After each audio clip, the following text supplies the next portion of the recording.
أعوذ بالله من الشيطان الرجيم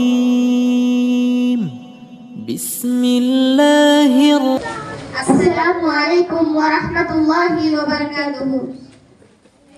எப்படி இருக்க சௌதா? அல்ஹம்துலில்லாஹ் நல்லா இருக்கேன். நீ எப்படி இருக்க? அல்ஹம்துலில்லாஹ் நானும் நல்லா இருக்கேன்.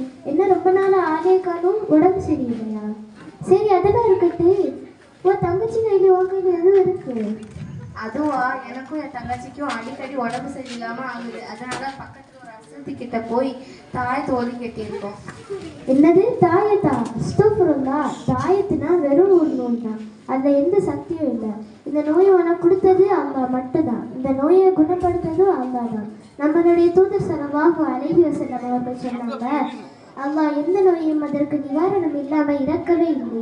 இன்னும் ரசூலுல்லாஹ் சொல்றாங்க, யார் ஒரு தாயத்தை கெட்டி கொள்கிறாரோ அவர் அல்லாஹுக்கு இணை வைத்து விட்டார்.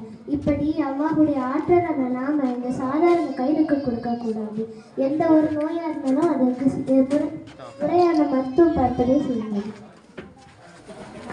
சரியா அப்படின்னு அல்லா என்னை மன்னிக்கணும். இவ்வளவு நாளா இது தெரியாம இந்த தாயத்தை கட்டிட்டேன். அல்லாவுடைய ஆற்றல் இந்த சாதாரண கையில் கொடுத்து நோயை குணப்படுத்துவதாக நம்பிட்டு இருக்கேன். அல்லா என்னை மன்னிக்கணும். அஸ்தக்ஃபிருல்லா. அல்லா என்னை மன்னிக்கணும். இந்த தாயத்து இந்த சாதாரண அஸ்தக்ஃபிருல்லா. அல்லா என்னை மன்னிக்கணும். இந்த சாதாரண தலையில் அணிவது போன்ற அனாச்சாரமான காரியங்கள் நான் ஒருபோதும் செய்ய மாட்டேன்.